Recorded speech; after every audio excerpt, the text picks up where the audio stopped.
আমাদের মধ্যে একটি বিষয় নিয়ে বেশ কিছুদিন যাবৎ দ্বিধাদ্বন্দ্ব কাজ করছে। সেটা হচ্ছে ঘোড়ার মাংস খাওয়াটা হারাম না হালাল।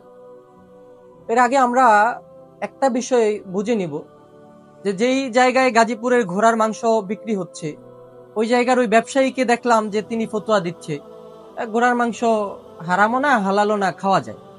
আসলে এই মাসলা মাসাইল গুলো আমরা উলামায়ে কেরামের কাছ থেকে, হক্কানি মুফতি যারা আছে তাদের কাছ থেকে নিই।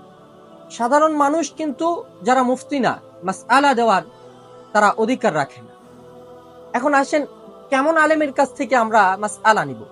ওই একই ভিডিওর মধ্যে যে ভিডিওটা সংবাদ চ্যানেল, সংবাদ মাধ্যম প্রচার করেছে, ওই ভিডিওর মাধ্যমেই একজন হুজুর ফতোয়া দিচ্ছে যে আল্লাহ রাসূল সাল্লাল্লাহু আলাইহি ওয়াসাল্লাম যুদ্ধকালীন সময়ে ঘোড়া খাওয়ার অনুমতি দিয়েছেন, গাধা খাওয়ার নিষেধ করেছে।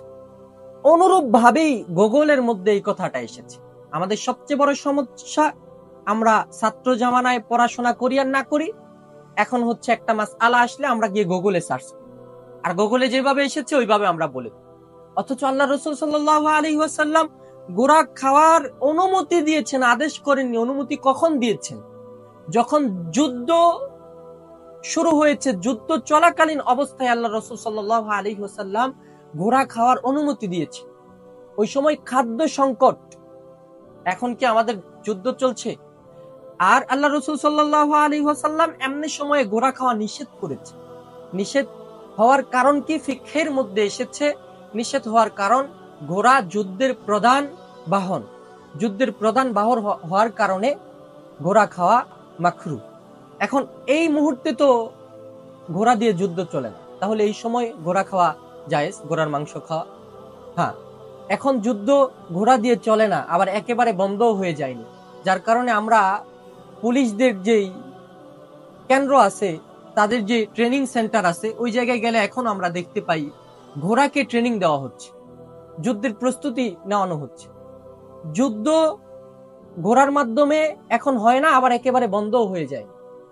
আর এটা একটা মাত্র কারণ ঘোড়া মাকরু হওয়ার, সবচেয়ে বড় কারণ খালিদ বিন ওয়ালিদ রাদিয়াল্লাহু তাআলা আনহুর একটা হাদিস।